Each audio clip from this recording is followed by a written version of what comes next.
My husband and his friends sped off and left me in the middle of Italy as punishment. The terrifying part? They weren't planning to come back, and the consequence they never expected hit them only days afterward. For more stories that hit hard from the very first second, subscribe and drop a like. Enjoy the video. The moment Gabriel's laughter sliced through the quiet Italian evening, Alexis understood, though she would not admit it yet, that her marriage was no longer a living thing, but a ruin she kept trying to polish. His friends' voices drifted behind him like a pack of overgrown boys playing at cruelty. Their red faces flushed from wine and entitlement. The rental car jerked forward, its taillights blinking once like a final wink before disappearing around the narrow stone bend and leaving her alone in a street that suddenly felt foreign, jagged, and too bright under the fading sky. For a heartbeat, she waited, expecting the engine to return, expecting the car to reverse in a cloud of dust, expecting Gabriel to stumble out with the lazy smirk he used whenever he crossed a line and hoped charm would erase it. But the minutes stretched, thickened, darkened, and the truth began to press against her ribs with slow, merciless certainty. He was not coming back. Not soon. Maybe not ever.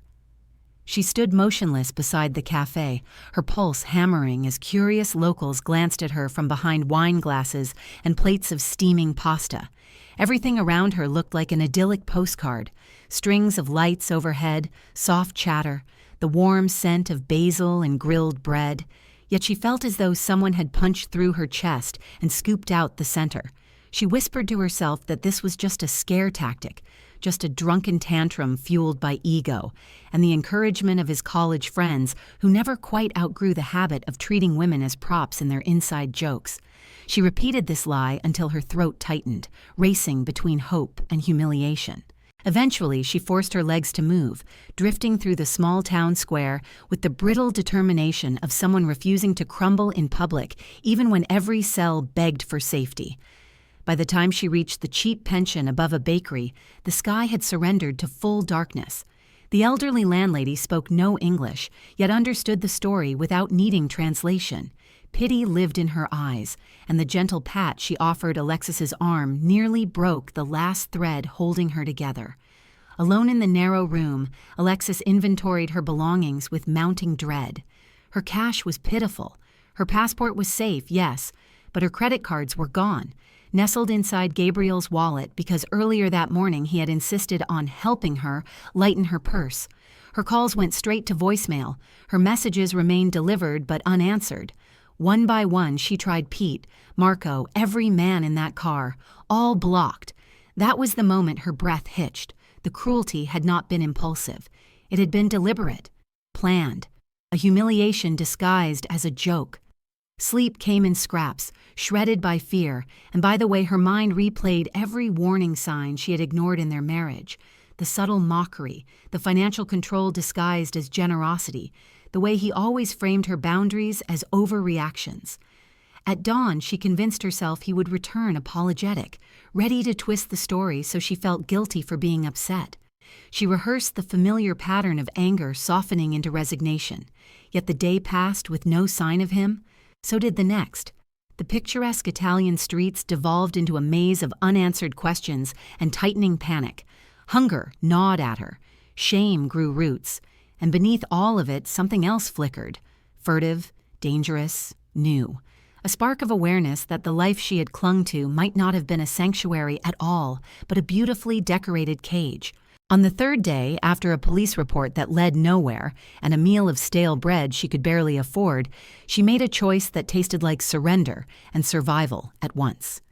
In a cramped pawn shop that smelled of dust and regret, she twisted off her wedding ring. The diamond Gabriel had proudly upgraded on their 5th anniversary, another symbol of love turned into leverage, glittered mockingly in the shop's dim light. The man behind the counter offered far less than its worth, yet when he counted the euros into her hand, Alexis felt her lungs expand with something that was not relief exactly, but the faintest outline of freedom. The next choice came easier. She walked to the bus station and stared at the glowing departure board, imagining the train of consequences trailing behind her. Calling her parents meant explanations and shame. Returning to Boston meant shrinking herself again. Staying meant nothing but fear. So when the ticket agent asked where she intended to go, the answer rose from a place she did not know existed. "Greece," she whispered, "as far as the buses can take me." 14 hours later, stiff and hollow from exhaustion, she stumbled into a sun-soaked coastal village where the scent of olives and salt clung to the air. Her phone died. Her hope thinned. Her strength drained drop by drop as she wandered farther from the village, trying to outrun the shame that clung to her like a second skin. When she finally collapsed on a dusty path between silver-green olive trees, Alexis wondered if this was the quiet ending life had arranged for her, abandoned in one foreign country only to die unseen in another. But as darkness curled at the edges of her vision, a woman's voice cut through the haze, warm and commanding. "Fos mu," the stranger murmured. Light hands turned her over. Water touched her lips. Concern softened a weathered face. And just before Alexis slipped fully into unconsciousness, she realized something with a clarity sharp as broken glass. Gabriel had tried to teach her a lesson about dependence, but what he had really done was deliver her into a place where she would be forced to become someone entirely new. Alexis woke to the muted clatter of pots and the scent of herbs drifting through a room she did not recognize. Soft morning light filtered through thin curtains, revealing whitewashed walls, a narrow bed, and a woven quilt that carried the faint perfume of sun and lavender. Her body ached from travel, fear, and collapse, but the quiet steadiness of this unfamiliar place soothed her more than any words could have. When she tried to sit up, dizziness washed over her, and for a moment she feared the vulnerable emptiness she had felt on that dusty path would return. Instead, the door creaked open, and Elena appeared, small yet solid, carrying a tray with bread, olives, and strong coffee. She smiled with the warmth of someone who had long ago learned to care without asking for explanations. Alexis tried to speak, but her voice cracked, and Elena simply pressed a hand to her shoulder, guiding her back to the bed with gentle insistence. Everything in the woman's demeanor said, "Rest first, explain later." Hours passed as Alexis regained strength in fragments. Through gestures and halting words, Elena introduced her husband Nikos, a weathered man with a silver mustache and careful eyes that measured newcomers the way he measured storms or soil. He watched Alexis with cautious curiosity, yet nothing in his face carried judgment or suspicion. She sensed immediately that trust in this household was not given lightly, but that once earned, it rooted deeply. When she finally attempted to describe her situation using broken English and hand motions, the whole story spilled out as a tangle of emotions rather than coherent sentences.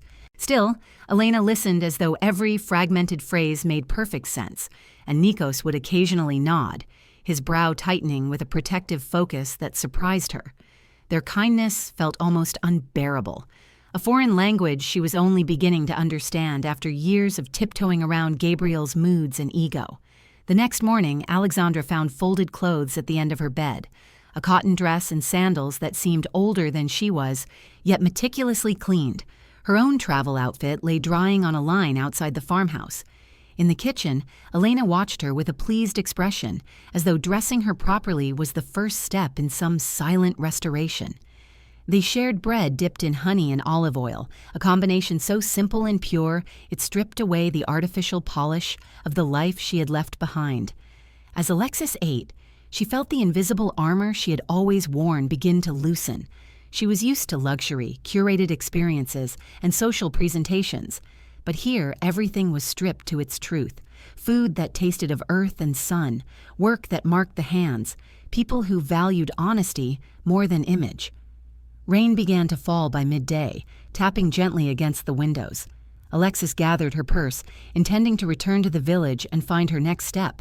But Elena intercepted her at the doorway, shaking her head with an expression that managed to be both firm and imploring. "Stay," she said, one of the few English words she knew. "Rest." The tone left no room for negotiation.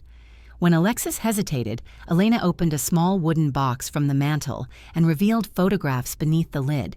A young woman with Elena's eyes and Nikos' smile stood in sunlit fields, holding a baby whose chubby fists reached toward the camera.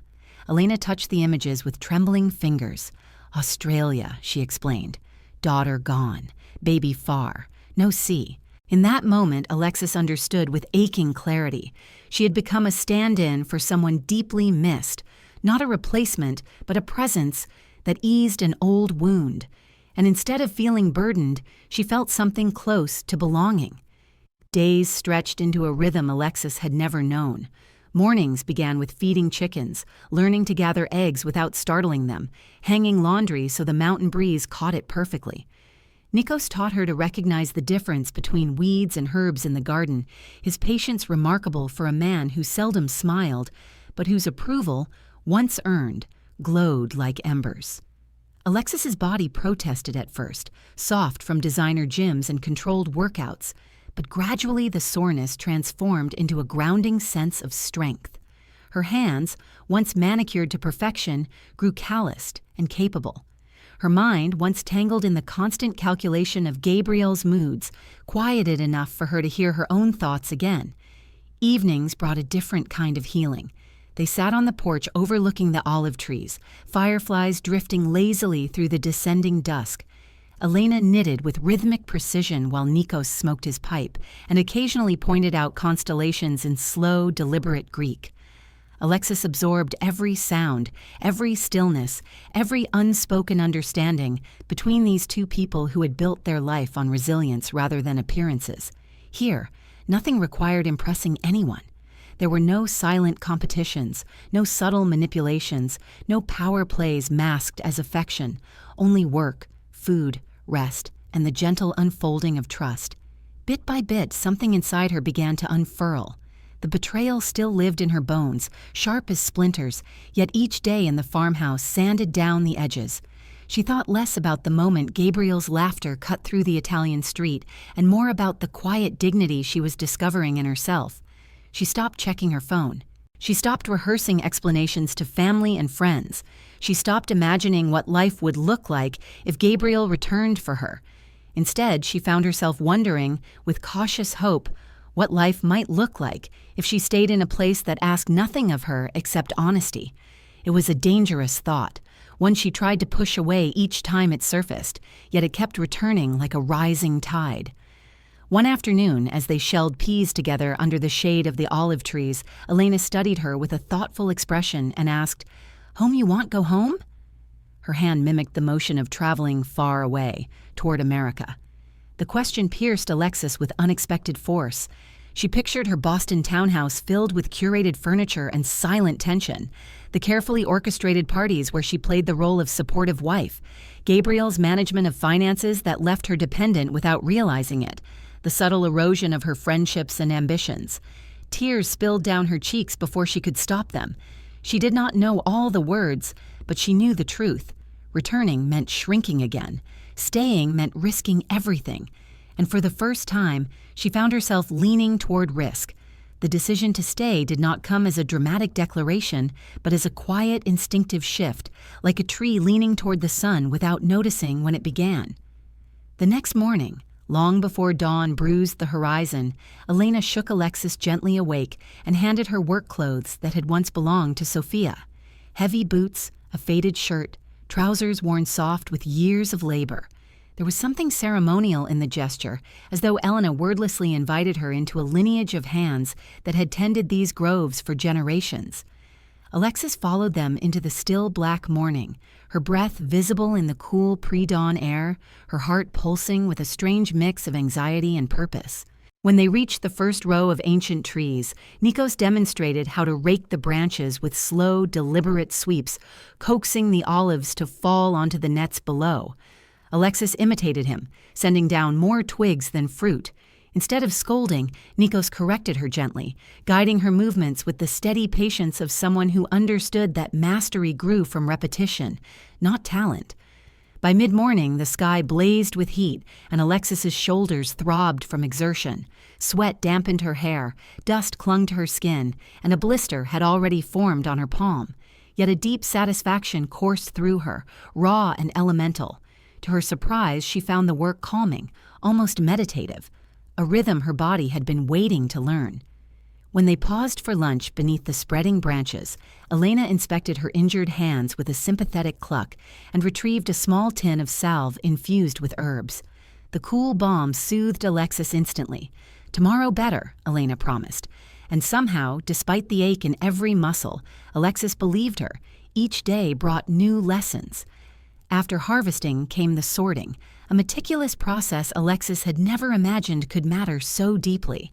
Seated beneath a pergola draped with vines, they separated olives with an intensity usually reserved for gemstones.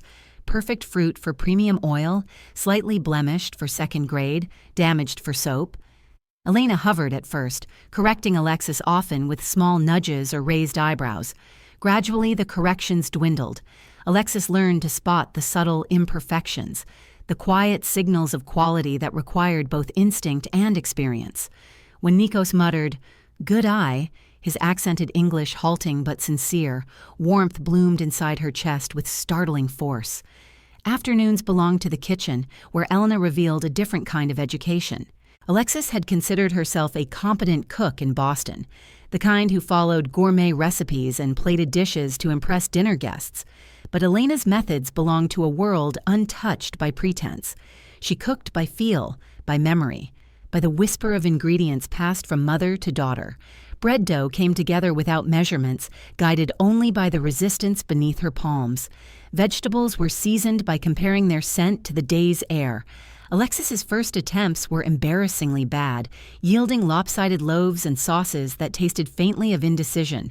Yet Elena treated every failure as progress, breaking apart even the worst creations to taste them thoughtfully.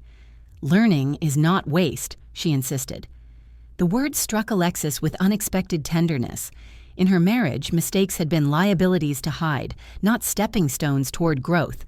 Weeks passed, measured not by dates, but by the steady expansion of Alexis's abilities. Her posture straightened, her hands toughened. Her face, once carefully maintained through expensive creams, took on a sun-warmed glow. She discovered muscles she had forgotten existed and a kind of pride she had never known, the pride of capability, of usefulness, of belonging. The farmhouse that had once felt temporary became something closer to home. Evenings found her sitting beside Elena and Nikos under a purple sky while cicadas hummed through the warm air. They spoke in a blend of broken languages and shared silence that transcended vocabulary.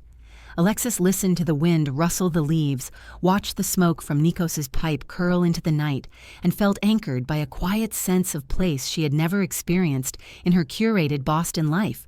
As her strength returned, so did a spark of creativity she thought she had lost. One rainy afternoon, Elena asked about her life in America and mimed typing on a computer. Alexis hesitated before showing photos of her interior design work, snapshots of homes she had shaped with care, ideas Gabriel had dismissed as frivolous. Elena studied them with genuine admiration, nodding with excitement at the colors and textures. "Beautiful thinking," she said, tapping her temple with pride. The validation felt like sunlight hitting a locked room. For years, Alexis had allowed Gabriel's belittling to shrink her dreams. Here, in a humble kitchen with dried herbs overhead, her passion felt real again.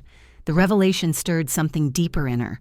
What she saw in Elena and Nikos was not simply kindness, but a blueprint for a life built on purpose, rather than performance. They woke each day with tasks that mattered. Their work fed them, their hands shaped their world, their choices rippled directly into their survival. And they embraced her not as a guest, but as someone capable of contribution. The contrast to her old life sharpened with each passing day.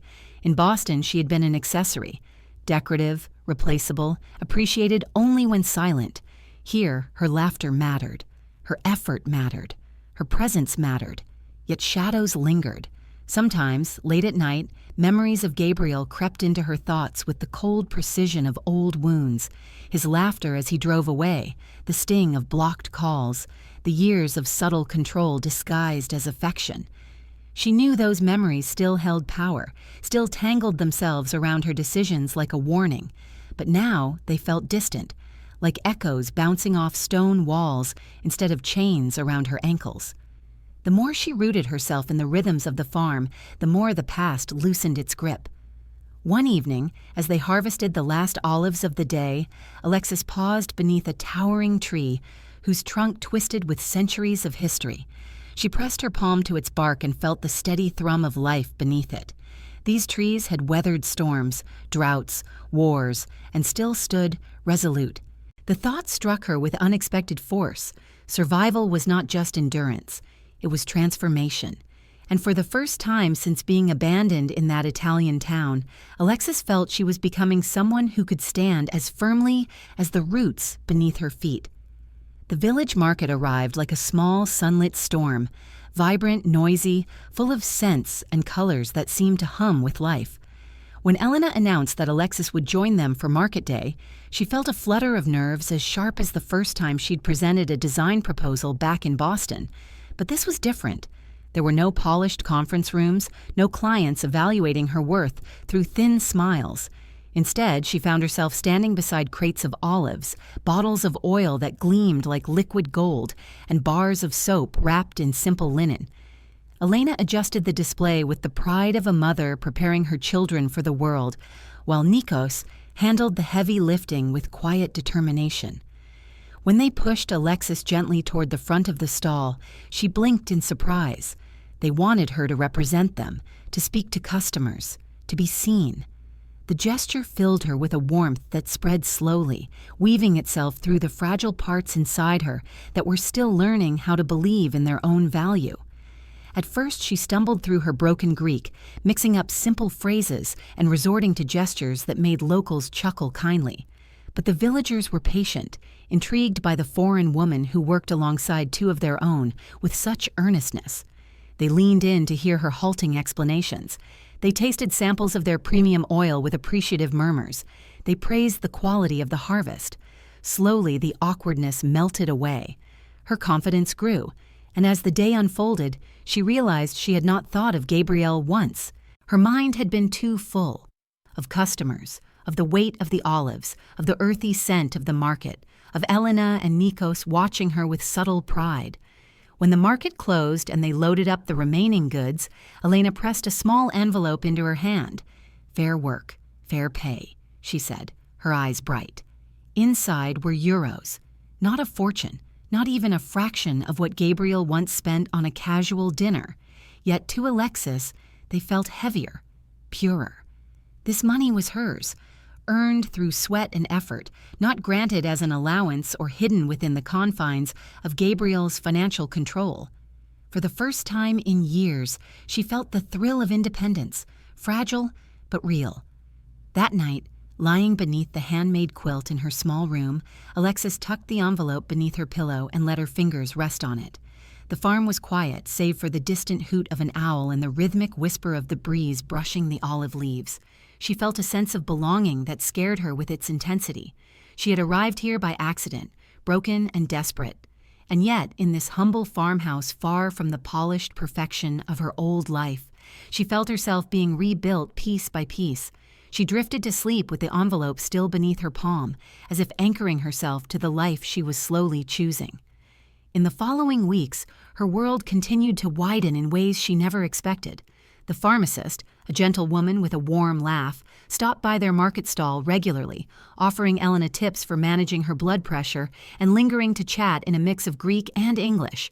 The baker's wife invited Alexis to join her weekly gathering with village women, a lively circle filled with gossip, advice, and bursts of laughter that echoed through the small cafe.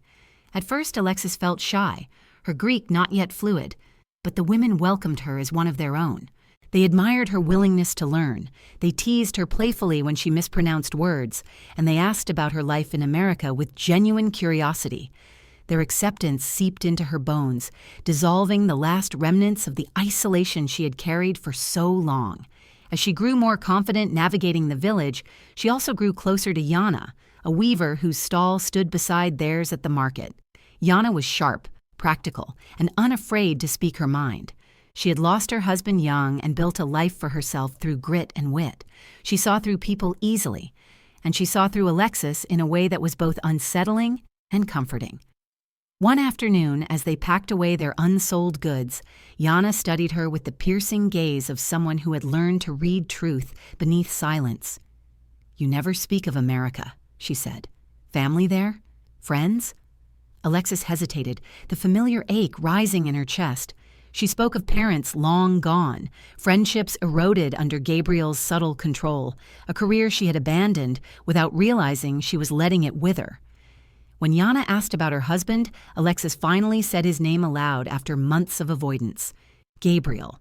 It felt foreign on her tongue, stripped of the power it once held, and before she could stop herself, she admitted she had not turned on her phone in months, not once.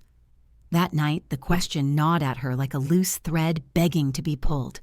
She returned to her small room, powered on her dusty phone, and braced herself as the screen lit up with hundreds of notifications, emails stacked like abandoned letters, messages from friends that had shifted from casual to frantic. One message in particular from her former mentor caught her eye.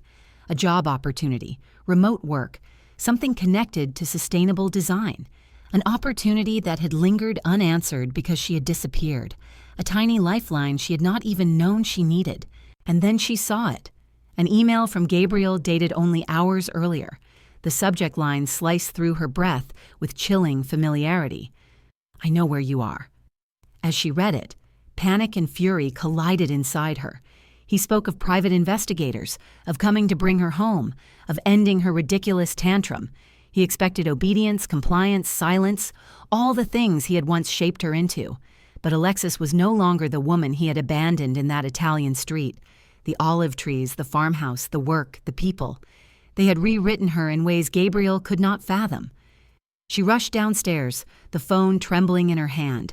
Elena looked up from the ledger spread across the table, immediately recognizing the panic in her eyes. Bad news? From America? Alexis could only answer one word: Gabriel. Elena exchanged a glance with Nikos, then slid an envelope across the table, its contents already prepared. Partnership, she said gently. 1/3 yours, not later, now. The papers bore her name beside theirs, written in Greek and English. A lifeline, a choice, a future. Elena placed her hand over Alexis's. You choose Thursday. You have home here, business here, people here. Her voice was steady, anchored by certainty, and for the first time, Alexis felt the truth settle deep within her. Gabriel might be coming, but he would not be returning to the same woman he had left behind. The days leading up to Gabriel's arrival stretched like a taut wire, humming with tension, vibrating with decisions that had to be made before his shadow crossed the village boundary. But unlike the fractures she once tried to hide in her old life, these days were not filled with panic. They were filled with motion. Alexis moved through them with a clarity that surprised her. She visited Katerina, the village's only lawyer, a sharp woman with calm eyes who listened to her story with a mixture of pity and respect. Together, they drafted divorce papers in both Greek and English, firm and unmistakable. Alexis added her signature with a steady hand, feeling a quiet surge of power, a reclamation of something Gabriel had slowly stripped from her over the years without her noticing. This was not revenge, it was correction. It was truth, finally written down. After leaving the lawyer's office, she walked through the village square, absorbing the sights that had become a part of her daily life.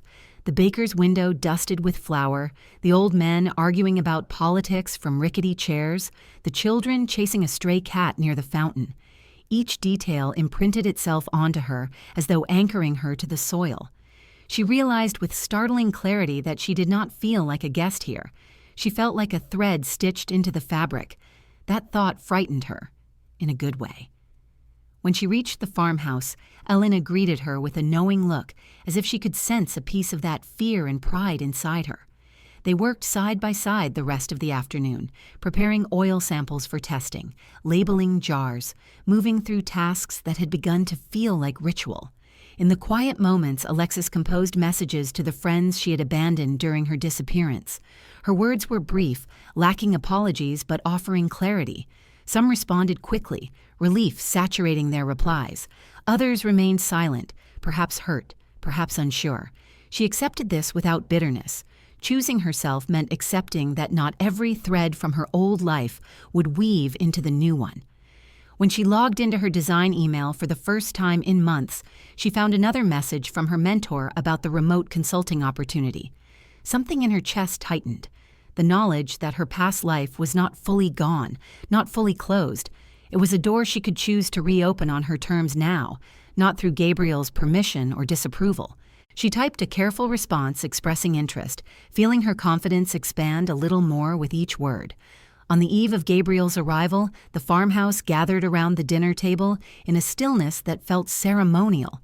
Elena cooked a meal rich with herbs and meaning, her movement slow and reassuring, while Nikos poured wine with the solemnity of someone marking a turning point. When Alexis confided her fear, not of Gabriel himself, but of the emotional residue he carried, Elena reached across the table and took her hand, pressing it firmly. "Strong," she said, tapping her own heart. "Not same girl from Italy? Not anymore." The words sank into Alexis like warm rain, nourishing something long neglected. She slept with the partnership papers on her nightstand, a physical reminder that she was not alone in this confrontation. Morning arrived bright, almost mocking in its perfection. The sky stretched clear and blue, cicadas humming as though unaware that a fault line was about to shift. Alexis spent the morning helping Nikos test new batches of oil in the processing shed. The rhythmic work calmed her, grounding her in the familiar. They were deep in concentration when the faint growl of an unfamiliar engine drifted across the property. Elena appeared at the doorway, wiping her hands on her apron, her expression taut. "He is here," she said simply. Alexis's heartbeat quickened, but her steps remained steady as she walked toward the front of the farmhouse. And there he was, Gabriel, standing beside a sleek silver rental car, dressed in tailored travel clothes that seemed absurdly out of place among the weathered stones and ancient olive trees. He looked polished, expensive, irritated, the version of him she had once tried to match. "Mirror, please." When he finally noticed her, shock rippled across his face. His eyes widened as they swept over her sun-browned arms, her work boots, her simple clothes. His gaze lingered on her unstyled hair, her posture, her transformed presence. "My God, Alexis, what happened to you?" he demanded, the disapproval sharp in his voice. But the words barely touched her.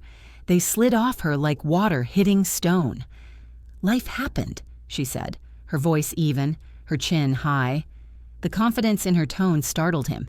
He extended his arms as though expecting her to fall into them, rehearsing the charm that had once kept her tethered. "I've come to take you home," he said, as if announcing a verdict. "Enough of this nonsense. You've made your point." Alexis did not move. "This isn't about making a point," she replied. "It's about making a life." Elena and Nikos stepped from the doorway, silent but present. Guardians, witnesses. Gabriel bristled, glaring at them. "Are they holding you here? Is that what this is?" His accusation struck Alexis not with anger, but with pity. "They have been teaching me," she said, her words clear and deliberate. "Teaching me the kind of life you never understood." She gestured to the groves surrounding them. "I am part owner now. I have work, purpose, dignity. Things you stripped away from me piece by piece." He laughed, the brittle kind of laugh he used when cornered. "A business? You? Be serious. You're a designer, not a farmer. This is some impulsive fantasy. Eat, pray, love with extra olives. You had a real life with me. You had comfort, stability, a home." His words were the same ones he had always used, built from control disguised as concern. But this time they felt transparent, flimsy, already collapsing. She handed him the envelope with the divorce papers. "I'm choosing a new home," she said, "a real one." The look in his eyes hardened from shock to panic to fury. "You'll regret this," he warned, stepping closer. "You'll regret walking away from everything we built." She stepped back. "You walked away first, Gabriel. I simply learned how to live without you." Behind her, Nikos stepped forward, a quiet force. He spoke to Gabriel in Greek, steady, unyielding. Gabriel turned to Alexis with confusion. What did he say? She met his eyes, calm and firm. He said the road back to Athens is dangerous after dark. You should go now. Gabriel stood still for a moment, realizing at last that the world he once controlled had slipped from his grasp. Then he climbed into the car, gripping the divorce papers, and drove away, shrinking down the dusty path until he disappeared entirely. Alexis exhaled deeply, the final remnants of her past dissolving in the warm Greek air. Behind her, Elena placed a hand on her shoulder. Home. she whispered. Gabriel's departure did not feel like triumph.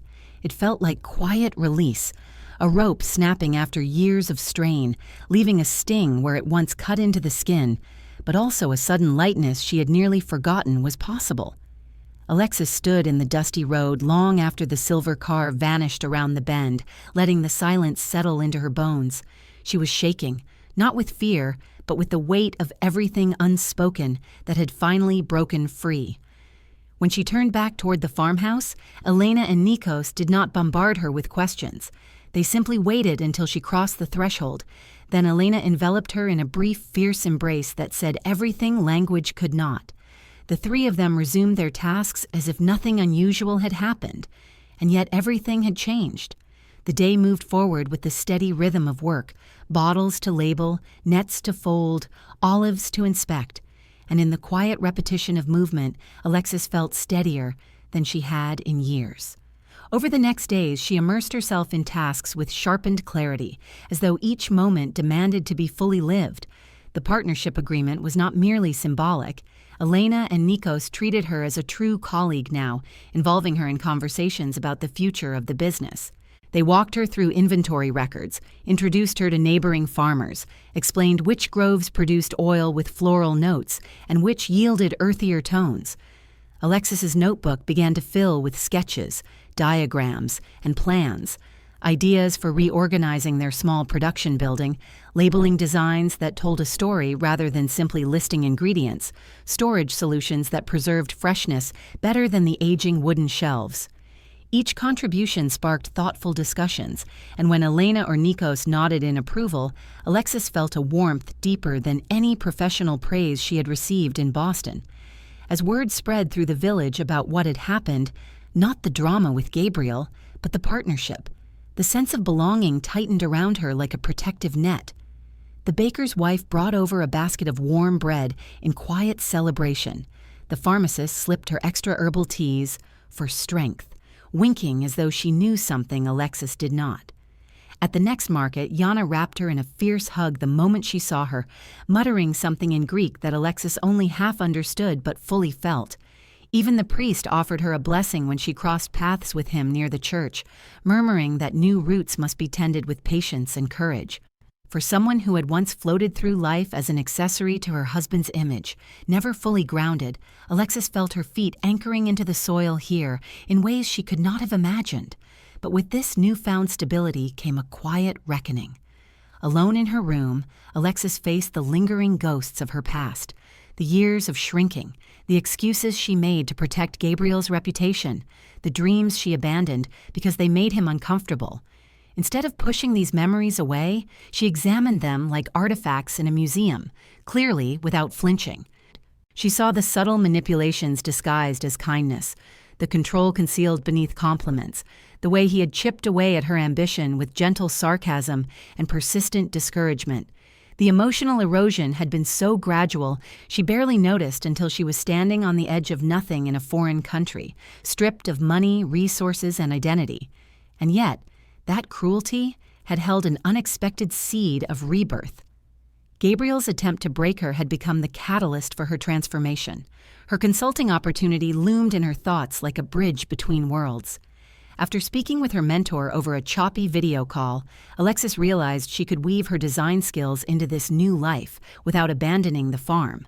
The work was remote, flexible, and aligned with the sustainable practices she was now living daily. She proposed a schedule that accommodated harvest cycles, offering insights on branding and interior layouts for eco-focused clients. To her surprise, the company welcomed her ideas eagerly. For the first time in what felt like ages, Alexis saw a version of her career that did not rely on Gabriel's approval.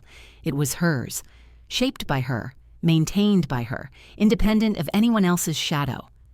In the evenings, Elena began to include her in deeper traditions. They learned the timing of the lunar cycle together because certain oils pressed under certain phases carried different aromas and healing properties. They prepared soap from the damaged olives, stirring the mixture slowly, while Elena told stories of how her mother and grandmother did the same. Alexis listened, mesmerized by the way each narrative was rooted in this land, this house, these hands. She found herself weaving her own stories in return, not the curated tales she once shared at Boston charity dinners, but raw truths about loneliness, ambition, betrayal, and the strange path that had led her here. Elena absorbed them with quiet empathy, occasionally squeezing her hand as though to say, "You are not alone now." Nikos, too, deepened his mentorship. He taught her how to read the soil's moisture from its texture, how to spot early plant diseases by the faintest discoloration, how to prune with intention rather than haste. He showed her the grove where the oldest tree stood, its twisted trunk wide enough to hide a person behind. He placed her palm against its bark, rough and warm, and said slowly in Greek, "Strong tree, strong woman." It was not poetic, it was not dramatic, but it went straight to her core. By the time summer began its slow descent into softer winds and longer shadows, Alexis found herself stepping into her new life with steady certainty. She rose before dawn without resentment. She carried baskets heavier than anything she had ever handled. She negotiated with vendors at the market with a confidence that made even Elena raise an approving eyebrow. She laughed deeply, more freely than she ever had in her marriage. And when she caught her reflection in a window, sun-dark skin, bright eyes, a posture shaped not by fear but by work and pride, she almost didn't recognize the woman staring back. Yet beneath the growing strength, a quiet question lingered. What does it mean to build a future when your past finally releases its grip? Alexis was beginning to understand that healing was not the absence of pain, but the reclamation of power in spite of it. She was beginning to understand that freedom was not only leaving something behind, it was also choosing where to plant yourself next. The weeks after Gabriel's departure unfolded not with explosive emotion, but with an unexpected steadiness, as if life itself had taken a long breath and finally exhaled. Alexis felt it in the way each morning arrived without dread, in the way her heartbeat no longer braced for criticism, in the way she moved through the farmhouse with a quiet certainty that this place, this life, now included her. She felt it in the confidence that shaped her posture as she walked the groves, in the way Elena handed her responsibilities without hesitation, in the way Nikos trusted her to make decisions that affected the future of their work. She had entered this world as a stranger clinging to the frayed edges of survival, yet now she stood firmly in the center of it, woven into every routine. Her days slipped effortlessly between farm labor, consulting meetings with her new clients, and long conversations with the villagers who had adopted her as one of their own. As summer deepened, the air turned golden and heavy with heat. The olive trees shimmered with ripening fruit, their leaves whispering softly whenever the warm breeze swept through the valley. Alexis found herself naturally stepping into leadership roles, managing inventory, coordinating market schedules, refining their branding, and identifying which batches of oil should be reserved for premium clients. Her design background blended seamlessly with the needs of the business. She crafted new labels that honored tradition while elevating the product. She photographed the olive groves at dawn, capturing the magic of the land for marketing brochures. She organized their records into a clean digital system that made Nikos shake his head in amused appreciation each time he realized he no longer needed to hunt through handwritten ledgers. The villagers began to see her not as the foreign woman who had stumbled into their lives, but as someone rooted in the soil alongside them. Invitations multiplied. To family dinners filled with laughter, to festivals where music echoed through sun-worn plazas, to intimate gatherings where wine flowed and stories grew louder with each passing hour. Alexis learned the local songs, not the words at first, but the rhythms, the emotion, the way voices blended into something that felt older than memory. Yana joked that Alexis sang like someone who had always belonged here, and though Alexis laughed, a part of her recognized the truth. Yet it was the quiet moments that carved themselves deepest into her heart. Sitting with Elena at dusk, knitting uneven rows while cicadas rasped under the warm softness of twilight. Walking through the grove after rain, inhaling the scent of damp earth that grounded her in her new identity. Hearing Nikos hum an old folk tune as he inspected the trees, these moments stitched together a life built not on survival, but on intention. Months passed and the farm entered one of its busiest seasons, pressing time. The machinery rumbled early in the mornings, the air fragrant with the bright bite of fresh olives crushed into fragrant paste. The first new oil of the season flowed in small streams of emerald gold, thick and luminous. Alexis felt a genuine rush in her chest the first time she tasted their new batch, its flavor bold and peppery, alive on her tongue. Elena clapped her hands in delight, and Nikos grinned beneath his silver mustache, pride radiating from him like sunlight. Alexis understood then, deeply, fully, that she wasn't merely helping, she was part of the creation.